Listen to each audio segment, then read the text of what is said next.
good morning, everybody. Hopefully you had a wonderful weekend. You're ready for today. So we got a couple of topics, and we're going to finish that tape review. And again, thank you so much for all you guys that wanted to finish the tape review. We had just one person say they didn't, and but everybody else said they wanted to do this, do the tape review again. That means a lot to me that you know the value of what Jeff does, of what I do, and because guys, what's the only tool? What's the biggest tool you have that nobody else has available to them?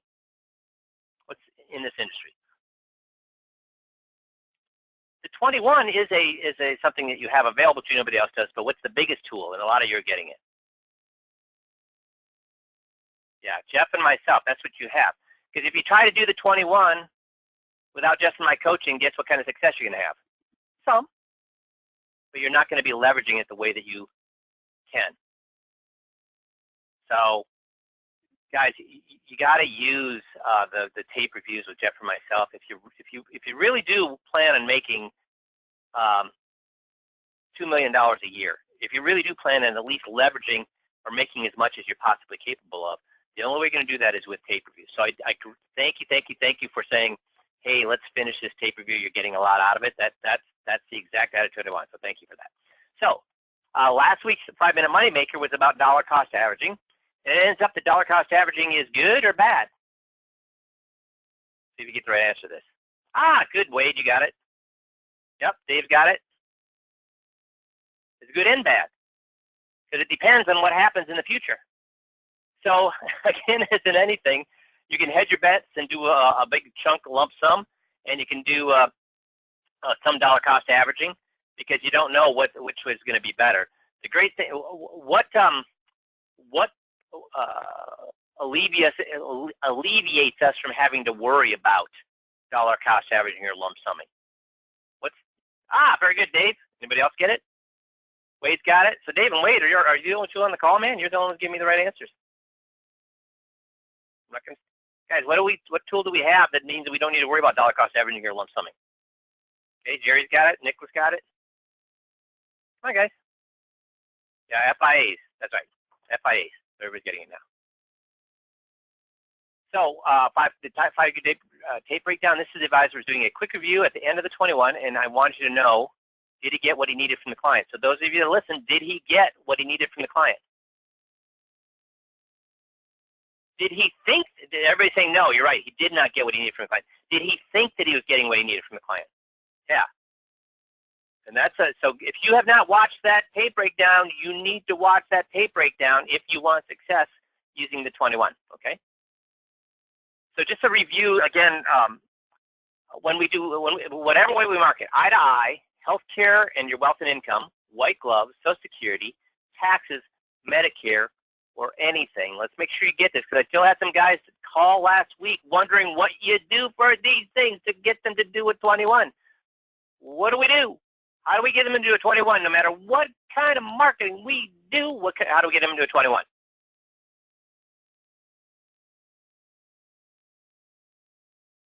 How do we get them in 21? Come on, guys. Very good, Wade. Larry's got it. No, Larry, that's not it. Not the elevator speech. But you're fairly new, Larry, so I can. Okay, some of them are giving us. Okay, now we're getting. So first thing you want to try is just want to talk about money script. And if it's Medicare, it's just want to talk about Medicare. If it's taxes, just want to talk about taxes. If it's Social Security, it's just want to talk about Social Security. All you do is substitute whatever that one thing they want to talk about in right here, and then that will, in the script, and that will convert. Otherwise, the script is the exact same thing, and that will convert them to a full 21. That's only going to take you about 6 minutes. Tie the power of attorney to everything takes you twice as long. Twice as long. Another option you have is to actually do a 21 light and then convert them to a full 21. That works best for when you're working with your current clients who are not fully vested in you. So that works better when you're with your Social Security clients that only work with you for Social Security. That works best for you if you're an accountant and you can't have a hard time converting them to move to as an advisor. It works best if you've got some of their money but not all their money. That's when you use the 21 light, do a 21 light and convert to the full 21. But for any type of marketing, you're going to do just talk about money first and then tie the power of attorney to everything. So guys, no more questions on what you do. This fits. Are there any types of marketing this will not work for, Jeff? Sorry about that. No, it'll work for everything. This talk, I guess the confusion that I hear sometimes is that, you know, where do we do this? You do this at the agreement meeting. So any kind of marketing that you do, you can convert anybody to a 21-point checklist once you get them into that initial meeting. Make sense? There we go. Oh, so what's a great way? Because guys, do people want to? You know, what do people do when they get your solicitation letters, your voicemail, your whatever? Not your regular clients. Well, even some, unfortunately, for some of you, even your regular clients, but your prospects or your warm list or whatever. What do? They toss them. So we need an icebreaker because we're frozen out. We are frozen out. So we need to find some way to break the ice. So Chip Heath, he and his brother wrote a book called, I forget what it's called, but basically on how to get people to pay attention to your what you're saying. And they said the most basic way to get someone's attention is to break a pattern. So if their pattern is to say, look at a letter and say, oh, it's a sales letter, throw it away. Sales letter, throw it away. Sales letter, throw it away. If that's their pattern, we need to break that pattern. So the first sentence should be about, should the first sentence telegraph to them that we're selling something or that it's a typical sales letter? No. So there are a number of different ways you can break that pattern. Here's one of them. Did you guys know that this is what your tic-tac box looks like? So guess what this little depression is here on the cap is for? It's so you can turn the tic-tac box upside down and get your tic-tac instead of shaking and having 13 of them come out. So did you all know that there was this was the way the tic-tac box was designed to be utilized? This little feature was there. So very few people know this, but you can use that. So for example, now here's a great thing. It costs you can get 12 of these Tic Tacs for $11.44, and you pop them in the mail. So when you pop Tic Tacs in the mail, is that breaking a pattern? Yeah, it's breaking a pattern. And well, it's bulky, it's lumpy, right, Dave? So it's breaking a pattern, so you're paying $1. So this is not something you would do with cold leads. You would do with those people who quit returning your phone calls. It would work with your old list. It would work with your warm list. I mean, it would work with people that you have some relationship with to reignite the conversation. And then this is an example of what you could do. You could say, what is the correct way to get a Tic Tac out of its container? Answer at the bottom. So, guys, how many people would throw away the letter at this point? Yeah, we've got their attention. We broke the pattern. They're going to at least try to figure out what's the way to do it. And they say, hey, many things are used. Things are used for things other than what they were designed for. Listerine was designed for treating sweaty feet. Liger was designed for high blood pressure. Coca-Cola was designed to treat headaches and anxiety. Play-Doh is a wallpaper cleaner. So what if something that's been around for over 100 years could change your retirement for the better?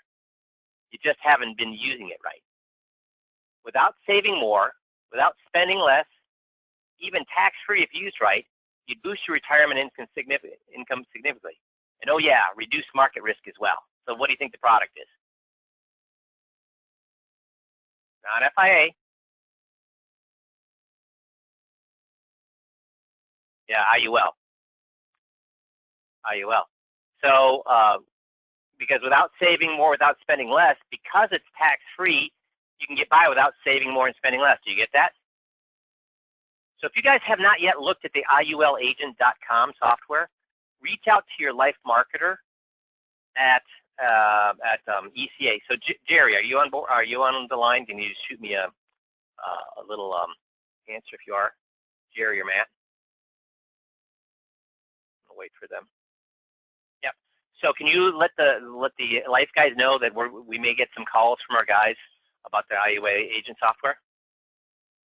So guys, that will demonstrate to you that without, and we have a little 5-minute PowerPoint, just a little 5-minute PowerPoint that you could do with somebody on the phone. Thus, here's the thing. It says, hey, I'd love to walk you through, without saving more, without spending less, even tax-free if used right, you'd boost your retirement income significantly. And oh yeah, reduce your market risk as well. I'd love to walk you through how it works, either in a 10-minute phone, take that either out. I had it either in a 10-minute phone call or in person. Why would I say in a 10-minute phone call? Yeah, so Ms. or Tricia, can you help me with that? Take out either. Yep, we'll get that fixed right away. Good. So why are we saying in a 10-minute phone call? Yeah, how many people will be willing to have a phone call with you versus come to your office or let you visit their home?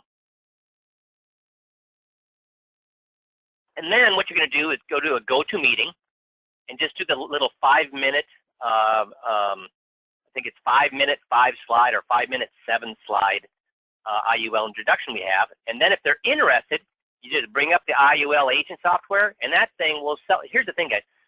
25 years, or actually 27 years in the business, and it was 25 years when I actually bought my first IUL. I thought life insurance sucked. I thought it was for suckers. I thought the cost was way, way, way too high. But after seeing the IUL agent software, guess what? I bought myself an IUL with $100,000 a year premium. So after poo-pooing life insurance for 25 years, the IUL agent software sold me in about 10 minutes. So it's really powerful. So this is for people who are, if you've got people on your list who are 40, 50, early 60s that have a lot of income, this would be a great letter to send out. And it's a low threshold for them to talk to you. You do the first 7 slides, then you do the IOA. If they're interested, you do the IUL agent software so you can actually run the numbers for them. And dudes, you're going to sell a lot of IUL with it. So so the last paragraph here is, I'd love to walk you through how it works, either in a 10-minute phone call.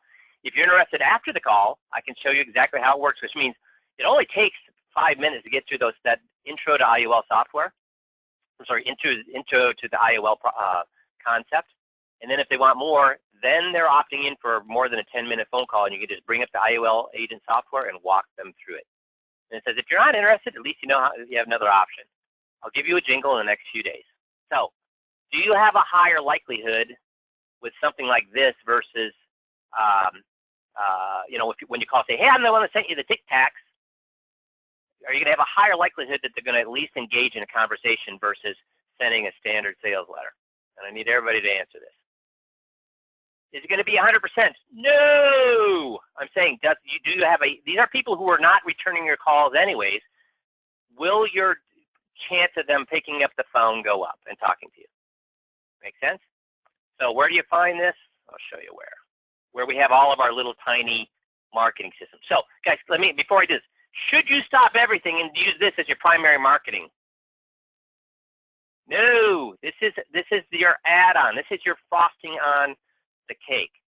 So let me bring it up. So if you go to your library, archive library down here, it's a Tic Tac IUL letter. Make sense? Good.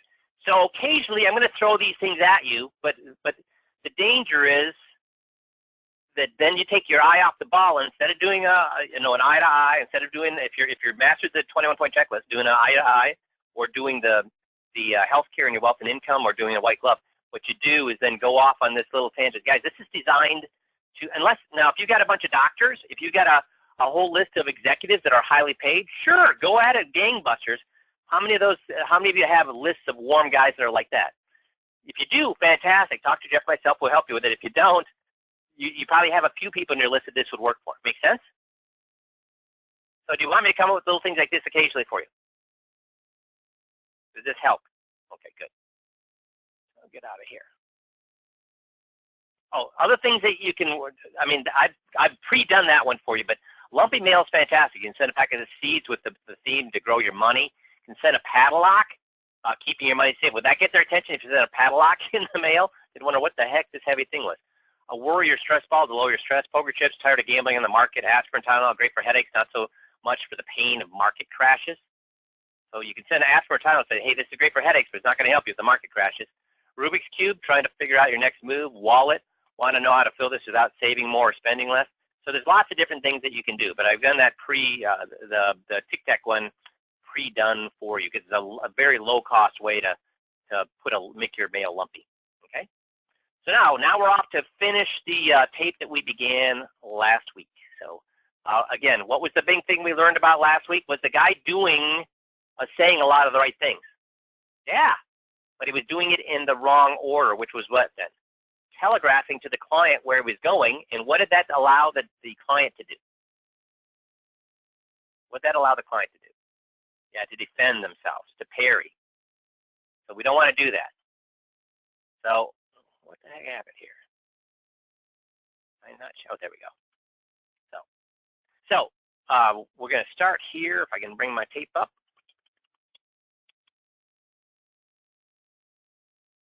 And here we go. So again, at 5:15, we're go back here.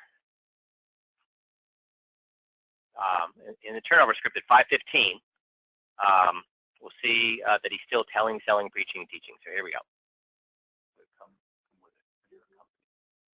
If we look inside of mutual funds, we find the same thing. We find that there's costs involved when they have turnover.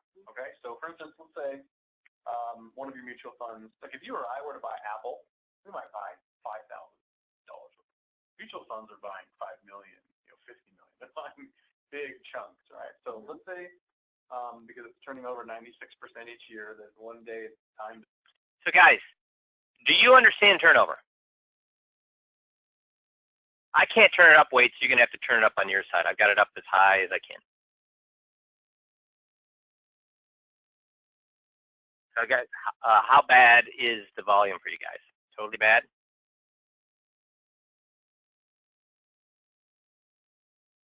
Okay. Everybody's saying it's a little low, but they can make it. Yeah, Jeff? Yeah, I was going to say I had a little trouble, but if you turn it all the way up on your side, it's doable. Your side being your guys' side. So guys, turn Yeah. up your speakers or turn up your headset or turn up your whatever. As high as I can get it. I don't know why last year or last week it was good and this week it's low. But that's technology, ain't it great? So far, I mean, guys, you do turnover all the time. Is this something that clients are well versed in? No. So I'm going to go back here. And so this is the guy explaining turnover to her. Now he's explaining, remember last week, did he explain, did he talk about turnover with companies? Yes, he did. But did he ever connect the fact that, okay, I'm talking about companies and let's relate that to how that works with investments? No, he did not. Also, remember when he started to tell, sell, preach, and teach to her about the fact that turnover is bad with companies, do you remember what she did last week? When he was trying to tell her that turnover is bad with the company, what did she do last week? She defended against it. That's right, Nicholas. She defended against it. So, and then what he's doing, he didn't overcome that, and now he's going to leap into this. So, Jeff, can we ever move forward if a client has poo-pooed what we said? No, and I see this a lot in tape. So if you don't address it right then, it'll come back later. And when it comes back later, it comes back harder. And if you don't address it then, it comes back again. And every time you put it off, it gets harder and harder and harder to overcome for a couple of reasons. But you have to nip it in the bud as quick as you can. It never just goes away. And Jeff hit it right on the head. And then the other fact is this. If you move forward after they correct you, guess what they decided in their head? If you move forward after they've corrected you or said that you were wrong, what have they decided in their head? That's right, Nicholas, that you're always wrong. See, you can't be wrong once. Now, we're never going to correct them. We're going to agree with them, and then we're going to ask them little questions that get them to agree with us. But we can't move forward without them agreeing with us Because if we let them tell us that we're wrong and that they're right, if we allow them to tell us that we're wrong and not come to our point of view, it's going to cave in your whole meeting. At that point, your house of cards has a faulty level, and everything you build on top of that is going to collapse. So you cannot do that. And what this guy's doing is because he did things out of order, because he telegraphed what he was doing, she saw where he was going and she defended against it. And then instead of correcting that the right way by getting on our side and then asking smaller questions, instead he just jumps forward or plows forward, going right into turnover with how it works in the market. And he's doing something that's typical of what you guys do when somebody corrects us. What do you think guys do when somebody corrects us or when the meeting's going badly? What do you think we do? What's our natural inclination?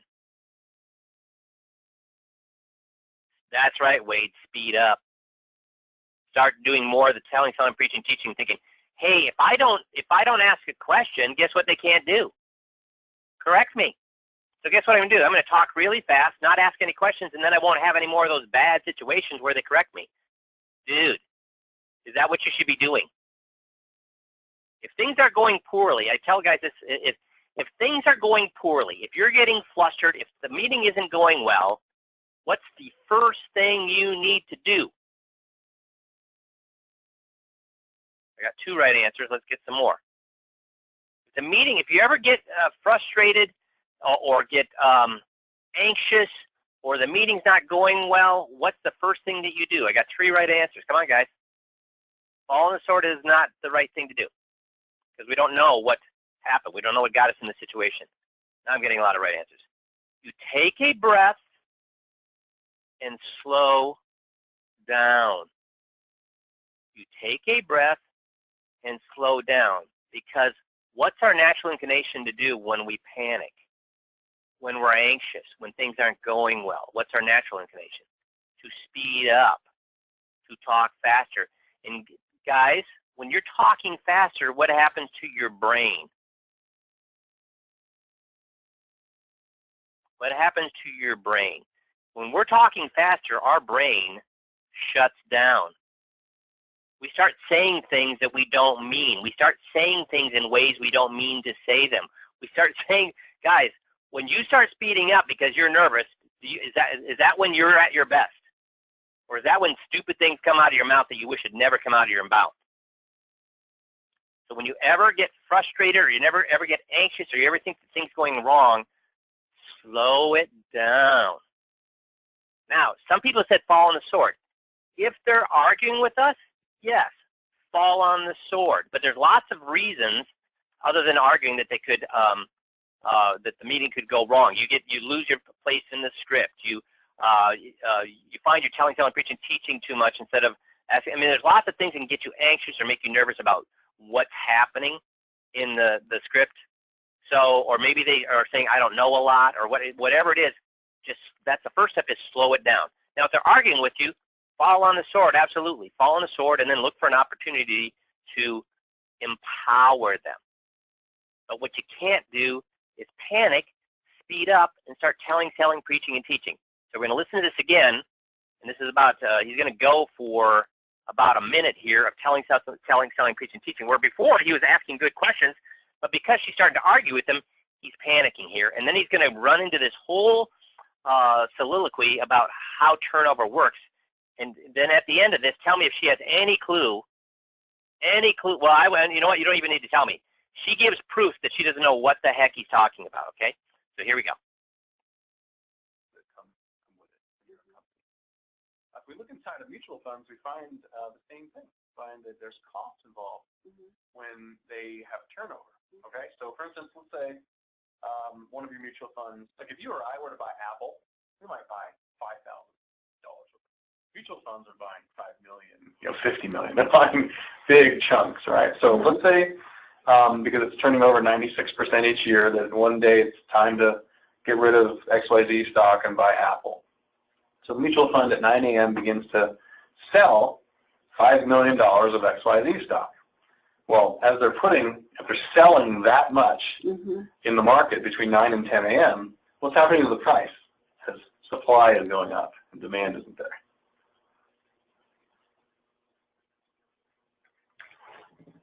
I think I've been stunned by this amount that I'm not. 7 seconds of silence. So I'm going to play it again, not all of it, but a big chunk of it, and watch how she's going, This gives you a great indication of guess what means in this case. I'm not paying attention to a single word you say, and she'll explain why in a second here. So I'm going to play it, and then again, count for yourself how long the silence is, and then what her explanation of why she didn't answer it. So here we go. The same thing. Find that there's costs involved when they have turnover. Okay, so for instance, let's say one of your mutual funds, like if you or I were to buy Apple, we might buy $5,000 worth. Mutual funds are buying $5 million, $50 million. They're buying big chunks, right? So let's say because it's turning over 96% each year, that one day it's time to get rid of XYZ stock and buy Apple. So the mutual fund at 9 a.m. begins to sell $5 million of XYZ stock. Well, as if they're selling that much in the market between 9 and 10 a.m., what's happening to the price? As supply is going up and demand isn't there.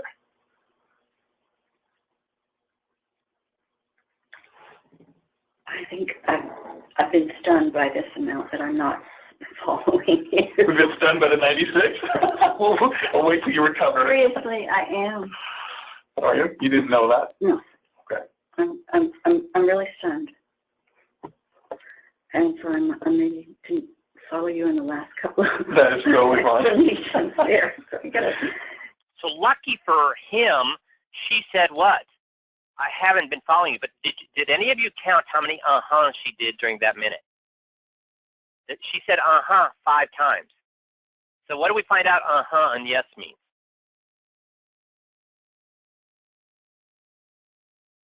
Squat. Again, yes could mean I disagree with you, I don't want to fight with you. Yes could mean I don't know what you're talking about, but I don't want to look stupid. In this case, yes could mean I'm not listening to you because I'm still trying to put together where are these $16,000 in fees coming from that you keep talking about, and my accountant said don't exist, and my guy said don't exist. So she's not paying attention to him because guess what? She still thinks he's full of beans about the $16,000 in fees.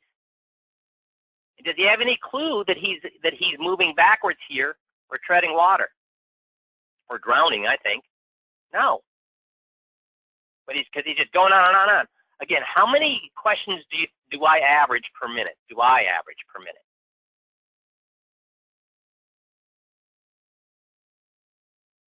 About 5, right.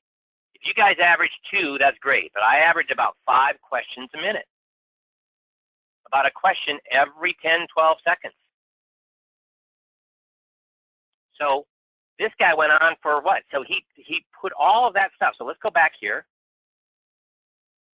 So here we go. Company. If we look inside of mutual funds, we find the same thing. We find that there's costs involved when they have turnover. So with mutual funds, do you think there are any costs involved, or do you think that everything's for free? No, there's costs involved. Yeah, and we said that with the company, what were the costs with the company when there's a lot of turnover? Well, you got to train them, you got to do whatever. Yeah, so guess what? When it comes to mutual funds, there's a cost with turnover, and you may not know what that is, but let's think about this. How many stocks do you think are in a mutual fund? 1 or lots? Well, lots. Yeah, lots. And do you think they have $10,000 worth of a stock, or do you think that they have millions and millions of dollars worth of stock? Well, I'd assume millions. Exactly, millions.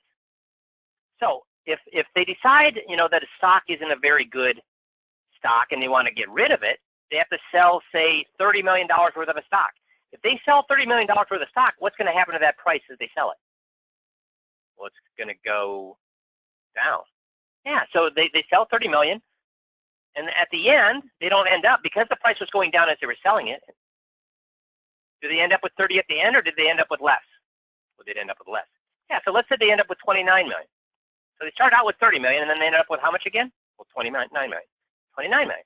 Now they want to buy, because they didn't just sell it to put it in the bank at 0% interest. They're going to buy a new stock to replace it, what they think is a better stock. So now when they buy the better stock, they buy $29 million worth of that stock. What's going to happen to that price is they buy $29 million worth? Well, it's going to go up. Yeah, it's going to go up. So at the end, they start out with $29 million worth of stock, but by the time the stock kept going up, by the time they're done, now they end up with more or less money again. Well, less. So now they have $28 million worth. So they started out with how much when they decided this wasn't a good stock? Well, $30 million. And after they sold it, they ended up with $29 million, and when they ended up buying the new one, they ended up with how much? Well, $28 million. Yeah, $28 million. So now they're even Steven or in the hole? Well, they're in the hole. Now, if you're in the hole, if you just take the same risk as the market, will you ever get out of the hole? Or do you have to take more risk to do better than the market? Yeah, I see what you mean. Yeah, we'd have to take more risk. Yeah, so when we're buying and selling lots of stock continually, what's happening to the cash value of our accounts because of these fees when we sell and fees when we buy? Well, it goes down. Yeah, and then we have to take more or less risk just to get back to ground even. We have to take more. Yeah, so why is turnover bad when it comes to mutual funds or when it comes to our money manager? Oh, because we're moving backwards constantly, and then we have to take more risk to get back to ground even. That's how you do it. How many questions did I ask in there? Lots or not very many? Did I make any statements there? No. Anything I say is not to be believed. Why does anything that I say not to be believed? I've got an agenda. I want her to move the money. And remember, if I don't want her to argue, I should what? Never say anything. So I never say anything. I just ask questions, ask questions, ask questions. If you never say anything, guess what they can't do, guys? Argue. Also, am I completely clear that she is getting, first of all, am I completely clear that she's following and not daydreaming if I do it that way? Am I completely clear that she's not daydreaming? Okay, yes. So am I completely clear that she agrees with me? I'm sorry, let me do it first. Am I completely clear that she understands the concept of turnover? Yes. And then am I 100% certain that she agrees with me? I want everybody to answer this. The turnover costs a lot of money. If I do it that way, am I 100% sure she agrees with me? Everybody needs to answer this. Yes, because she said it. That's right. So you got to ask those questions. But he's panicking, so he tells Sales Breach Teacher, and then he gets his 7-second. So I'll just jump forward here. Between 9 and 10 a.m., what's happening to the price? Because supply is going up and demand isn't there.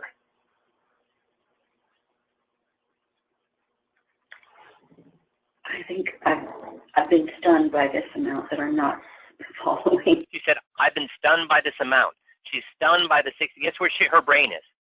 I still don't believe you about the 16,000.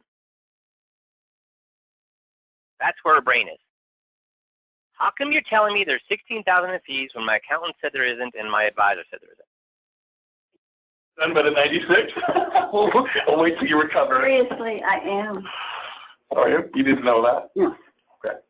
I'm really stunned. And so I'm maybe to follow you in the last couple of That is totally fine. Now, the one thing that this advisor does, is he friendly? Is he nice? Is he non-threatening?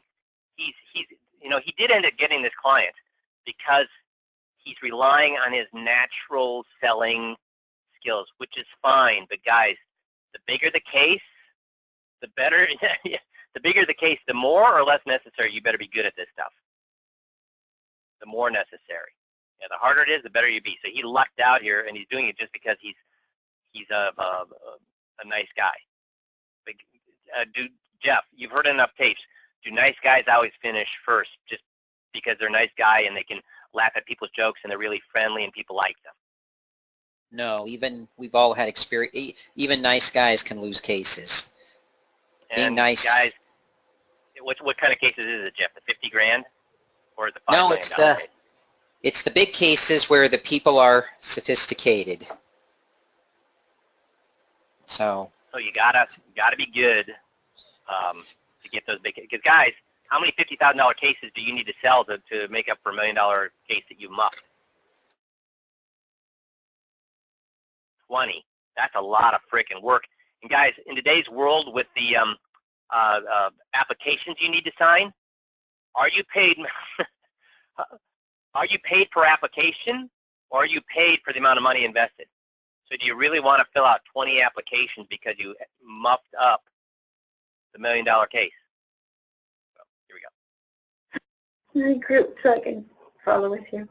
What I want to do is create a windshield for you to know whether that's good or bad at 96, because it's just a... Now remember, last week I told you what he does do well is he lets her know that what? I'm not saying this is good. I'm not saying it's bad. It's your decision. He is doing that well. He's made that point now 3 times. That's a good thing. But just because he's doing that one good thing, guys, if a pitcher throws 3 good pitches in a game, guess what? Is that enough? No. You got to be throwing the majority of your pitches have to be good. And at this point, the majority of his pitches are not good. He's got a few things going on. He's friendly. He's nice. He laughs at her jokes. He's letting her know he's trying to let her know he doesn't have an agenda. But because he's telling, selling, preaching, and teaching, it's kind of like saying one thing and what? Saying one thing and doing another. Exactly right.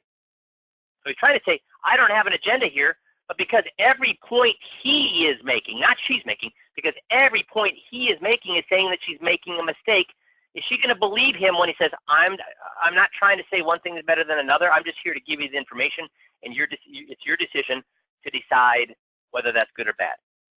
When everything he's pointing out that it's bad, does that ring true, or do you think in her subconscious she's saying, that doesn't quite jive? What do you think's happening? And again, the more sophisticated they are, the more that subconscious is ringing that warning bell. Does that make sense, or am I talking Greek?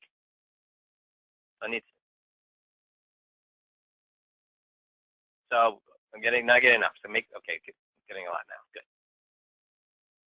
Right? Yeah. What it means is they're turning over almost every stock they buy.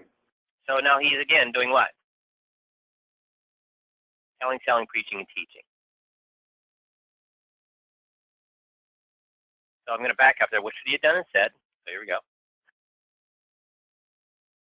Over almost every stock they buy Back further. at 96, because it's just a thing, right? Yeah. What it means is... Okay, so this is 96%. So if we think about what 96% means, 100% would mean that if I had 100 stocks, what's 100% of 100 stocks? Well, 100. Yeah, so if I had 100%, that means I would sell 100% again is what? 100. It means I would sell 100 stocks, and if I sold 100 stocks, then I would have to do what? Well, replace them. Yeah, so that means I'd have to buy how many? Well, 100 stocks. Yeah, 100 stocks. So in this case, it's 96%. So that means we're selling how many of those 100 stocks? Well, 96. And then we have to do what? Well, then we have to buy 96. Then we have to buy 96. Again, what do we say would happen every time we sell those 96 and we buy the 96? Well, we're going to move backward and have to take more risk. Yeah, we have to move backward and take more risk. Now, again, remember when we first talked about this, did we want a good or a smart investor wants to day trade and buy and sell and buy and sell and buy and sell, or a good investor does his research, does her research, finds a great investment, and then holds it forever or trades it in 6 months? No, holds it forever. So what's it sound like your guy is doing? Oh, it sounds like he's day trading. Sounds like he's day trading. Does it sound like he's doing a lot of research? But not, hey, can we make 1 mistake a year? Yeah. Can we make 5 mistakes a year? So if we made 5 mistakes a year, what would your turnover be on your account, Jeff? 5%. Yeah. But what are we at? 96. So does it sound like he's doing a lot of research and finding good stocks that he can buy and hold for a long period of time, or does it sound like he's practicing in your account? It looks like he's practicing. Well, let's try this stock. Oh, wait, that's not a good one. Let's try this stock, and then what's he saying? That's not a good one either. Oh, how about this one? Let's try this one, and then what's he saying? Let's try a different one.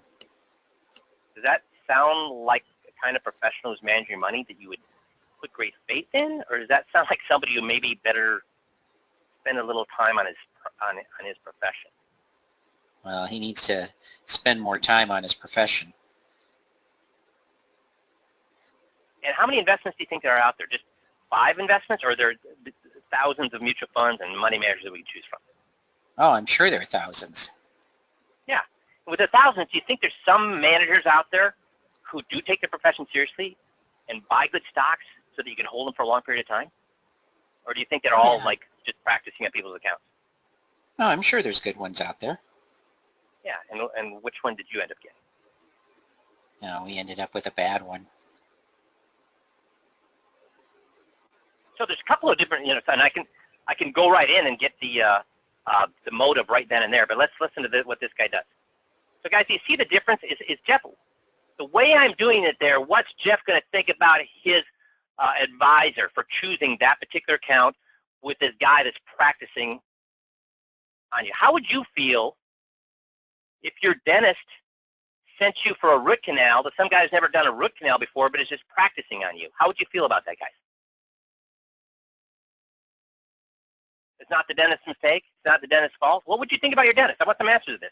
If your dentist sent you to get a root canal, the guy who's just practicing on you, doesn't know what he's have to do, and you have to go in 5 times because he screws up the first time and then fixes it and screws up and fixes it. What would you think about your dentist? What would you do to your dentist? Yeah, I'd fire my dentist. I wouldn't just fire the guy that he sent me to. I'd fire my dentist. You get that? So here we go. They buy within a year. They're turning things over. Yeah, 96%. Now what happens when they do that, if they buy $5 million of, or they sell $5 million of XYZ stock, is that much inventory, they put that much into the market and there's more supply than demand. Mm-hmm. So while they're selling, prices are going down. So again, what's he doing here, guys? Selling, selling, preaching, teaching. Do we know whether she gets it or she buys into that? So does this guy know the script, Jeff? Yeah, he knows the script. He's following the script. Yeah. So he did it out of order. He knows the script, but he's doing it out of order, and he's telling the script instead of letting the client tell him the script. So when you just do the 21-point checklist and do it out of order, and do it and you do all the telling, selling, preaching, teaching, the unfortunate thing is that it works too often. So why do I say that even if you do it out of order and you do all the telling, selling, preaching, teaching, the unfortunate thing is it still works too often? Why am I saying that? Why am I saying that? Why am I saying it's unfortunate? The unfortunate thing is the 21-point checklist is so powerful, it'll still work too often. Why am I saying that, Jeff? Well, it will get you some clients, and so you'll think, well, this is fine. I don't need to do anything different. But what you'll find is it only works like that, like magic on easy people. Harder people, and then, the ones Jeff, that you... I'm going to jump in there. And then, Jeff, when it doesn't work, guess what the advisor does? Yeah, they say it. I did it right. I did it the way I always do. The reason I did it right is because I was doing the 21-point checklist, and I sold this person with $300,000. I sold this person with $400,000. But boy, when I got this $1 million person, the system broke down. The system didn't work. No, the unfortunate thing is he wasn't doing the system right when he sold the $300,000 person and the $400,000 person. But when he gets to the $1 million person, guess where he puts the blame? On himself for not mailing it, or on the system? Where did they put the blame? On the system.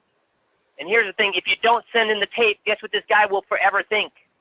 If they don't send in the tape, guess what this guy will forever think? It's the system's problem. And how often, Jeff, have you gotten in the last 20 years, have you started out a tape where the guy says, I did the system, Jeff, I did it really well. It's still, but the client didn't move. You've never heard that, have you, Jeff? I've heard that a lot. And then how quickly, within how many minutes does the advisor figure out, holy crap, I suck. Yeah, I need to go back to the drawing board. Yeah, it always happens. They realize it in the first 5 minutes that, uh-oh, okay, I see the mistake. And that's a great guy. Why? Because he sent it in to see what the problem is. It's the other 50% of guys that never send in their tapes. They just continue thinking what? I'm doing it right. Oh, yeah, I guess the system works sometimes and doesn't work other times. Guys, if you do it the way I'm showing you to do it here, when I'm actually going in and asking the questions instead of the way this guy's doing it, the way I'm doing it with this lady, if you do the system this way, if you use the system and ask open-ended questions the way that I'm doing here with you when I'm showing you how to do it instead of listening to this guy, what percentage of people will I get? And I need everybody to answer this. I got 5 answers. Come on, more. So I got 100% what it looks like about, Jesus criminy, Gary, what the fuck? 25% of people I'll get? Really? So everybody is saying right now, 100%, we got 180%, and Gary, you think I'll get 25% of people. Why are you even on the system then, Gary? Why are you even on the system? You think all we're going to get is 25% with a 21-point checklist. If they spend 2 hours telling me, like I just showed you, if I spend 2 hours with them and they spend 2 hours telling me that their guy is screwing them, I'm going to get 25% of them? No, it's what everybody else says, which is what? What person would explain to me 500-600 times in 2 hours that their guy is screwing them, and then at the end say, but I think I'm going to stay with my guy? What percentage of clients going to do that?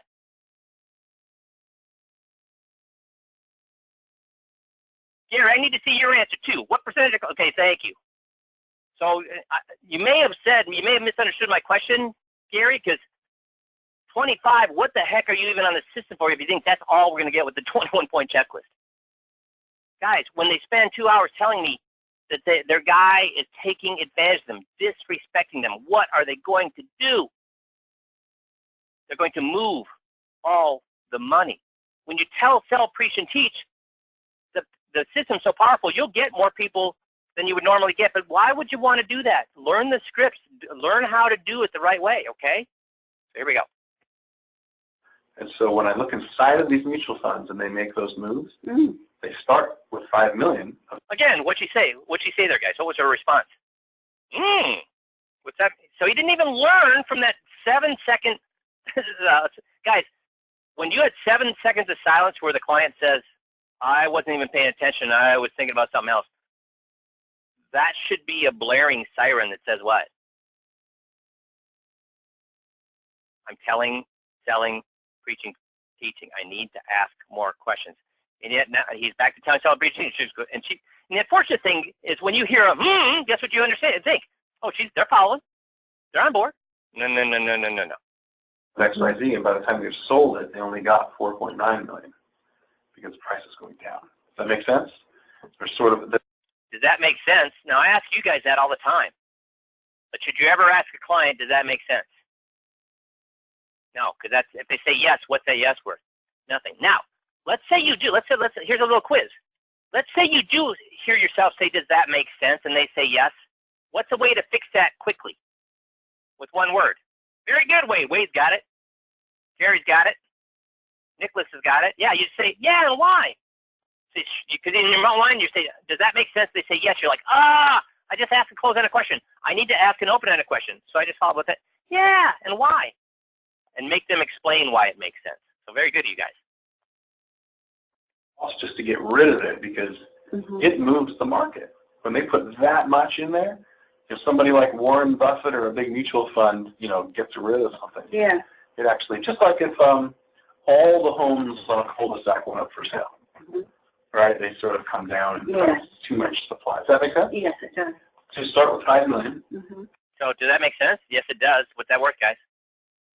So watch. You see if here we're at 6:50 to 9:30. Guess what she's going to say for the next 2-3 minutes? And he's thinking, I'm nailing it. And they get $4.9 million in cash. Now they just sold some stocks, and now they have money. What do they need to buy now?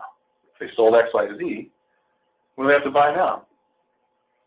Whatever's hot, I get it, right? Something. They've got to buy some other. Dude, he asked, what do they need to buy then? And then what did she say? Silence. So what did he do? He panicked and what? answered for her. So she's giving him how many clues that she's not following right now?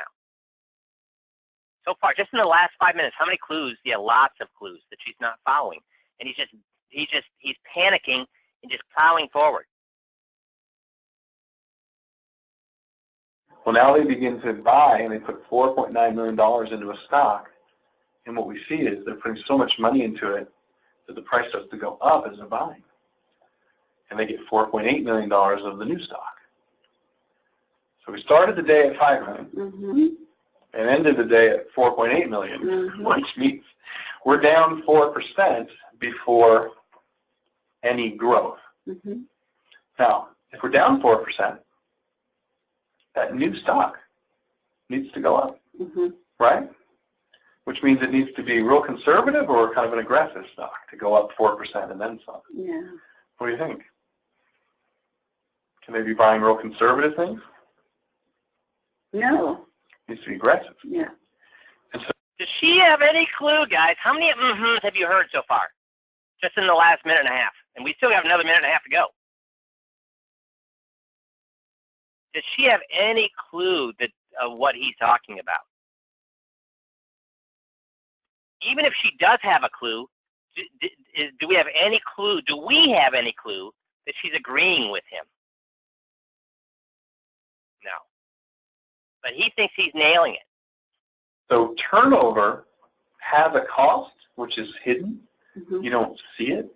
Mm-hmm. In your case, that 96% turnover, what that represents, is about $17,000 a year, or your true account fees Mm-hmm. are about 3.46. Not going to be able to tax deduct it. No, because I've never been able to get 3.46. 3.46. What that means is, if you start the year like this Mhm. and make no money, Mm-hmm. you'd be down 3.46 just from the turnover and from the fees. So you have to make 3.46 real returns before NAN gets anything, basically. Mm-hmm. Now, Okay, so far, what has he accomplished in 9 minutes with the turnover script? What has he accomplished so far? Confusion, I'd agree with that. What else? Nothing. Does she believe that she's actually spending that money, first of all? If you recall from last week, where was she? Do you remember what she said last week? Now, did my guy do this to me, or is this something the funds are doing? So has he made any progress on being able to pay? If she even believed that she was paying that $17,000 or $16,000 and change, does she? Is there any clue that she's going to pin the blame on her guy? Now, if she even does, she's going to blame it on the funds. So at this point, she's more concerned about the money than she is about what? Why it happened. Who did it to her? So let's see if he gets the motive. Let's see if he can save it. has turnover, when he chose these funds particularly, which I'll show you in a minute, was turnover ratio covered with you? No. Because there's 8,000 mutual funds and more. Some people say 15. So you've not seen this before. No, I've never seen turnover. Would it have made a difference to you if you understood turnover and that high is bad for you and that low is good for you? Would it have made a difference in what funds you wanted to be in? If I understood what they were telling me, Yes. it would make a difference. Yeah. Telling me and then me understanding is two different things, though. I'm like that too. When you get outside of my area of expertise, I'm 100% like that. Does he have anything yet, guys? Nope. He's trying. Do you see he's trying to now save it and trying to assign motive, and what is she doing to his attempts? He's trying to assign motive. What's she doing to his attempts? Well, you know, if I understood what they were telling me, then, you know, what is that? What kind of answer is that, guys? Is she saying that she believes the fees weren't covered and she believes that they were telling or were hiding things? Does she believe any of that stuff yet? No. For instance, at a point growing through the years and watching this develop, and I would go once or twice a year, and most of the time there was a growth. It always. And she's saying, hey, here's the, and again, we're running towards the end of the hour. Here's the point she's going to spend a minute making. I've made money, so why are we bitching about this? So guess where he's at right now?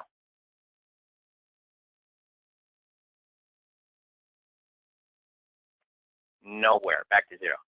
So guys, what you should learn from this is what? Go back and get, guys, if he'd done the script correctly, because we've shown you in the last 2 months, I've shown you 2 guys that have done it perfectly, and it was like the client what? When Tom and Wade did the script perfectly, what did the client say? It was like the clients knew the script. Is this client following the script at all? Has this client said anything that we want them to say off the script? So when we go back here, oops, I got to go back to, sorry, here we go. Oh, we don't have what they're supposed to because I have the cheat sheet. But is the client saying anything that I want them to say with this? And have they said that buy and hold is great? Have they said that I don't want, or a company that turns over is too much, is a bad company, and is managing their employees poorly and is going to cost a lot? Has she explained to him how turnover works? Has she explained to him why Morningstar is a great thing? Has she explained to him why, as far as taxes go, we want long-term gains versus short-term gains, and when we have high turnover, it's giving us short-term gains? Has she said any of these things? No, and here's the great thing, guys. Do you have to invent a script to make them say these things? No, I did. I had to invent a script to make them say these things. But guess what you guys don't have to do? Do it like Wade. Do it like Tom. Just learn the script, and the clients magically say these things. So if you want to do it, you might think learning the scripts is hard. You know it's a lot harder than learning the scripts, guys?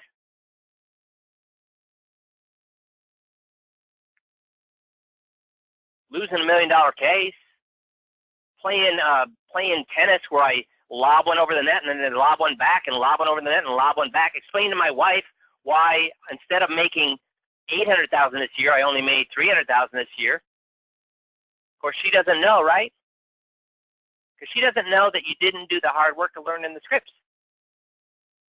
So I scratched my head, and thank you for all you guys. I mean, I got guys that for 5 years have been nailing this with the scripts, and they still. So Jeff, why are those guys still on this call? The guys that have been using the scripts, you know, to make whatever they want to make each year, why do they still get in these calls and listen to me swear at people and listen to me rail about the scripts when they already know the scripts and are doing it? Why are they in these calls, Jeff?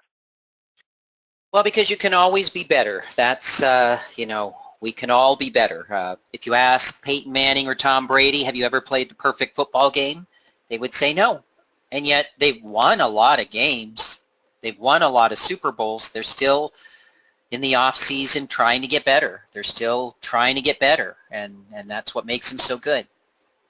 And unfortunately, that's exactly right, Jeff. And the fortunate thing is, Jeff and I always laugh because we rediscover something we knew 2 years ago. Crap, why did we quit doing that? Have you guys ever done that where you all of a sudden 2 years later you say, why did I quit doing it? It was working so well. So the reason that guys are, even the guys that are killing it on these scripts and put up with my tantrums and hearing the same thing, guys, for 5 years they've been hearing the same thing over and over and over. The reason they do that is because the same reason that the linebacker coach has you watch the same tapes over and over and over, and has you hit the tackling dummy over and over and over again. Because if you don't do that stuff, guess what happens? You lose those skills. Make sense? So thanks again for letting me finish this. And we didn't finish the tape, but do you get now? Learn the scripts, ask open-ended questions, and the world is your oyster. Or you can do it the hard way. So learning the scripts, it seems like the hard way, but it's actually the easy way. You know, and just one last analogy, guys. Running a marathon, training for a marathon is hard. You know what's worse? You know what's harder than training for a marathon? Running a marathon without training. That's worse. So guys, learning these scripts is hard. Trying to do these meetings without learning the scripts, that's harder. Make sense?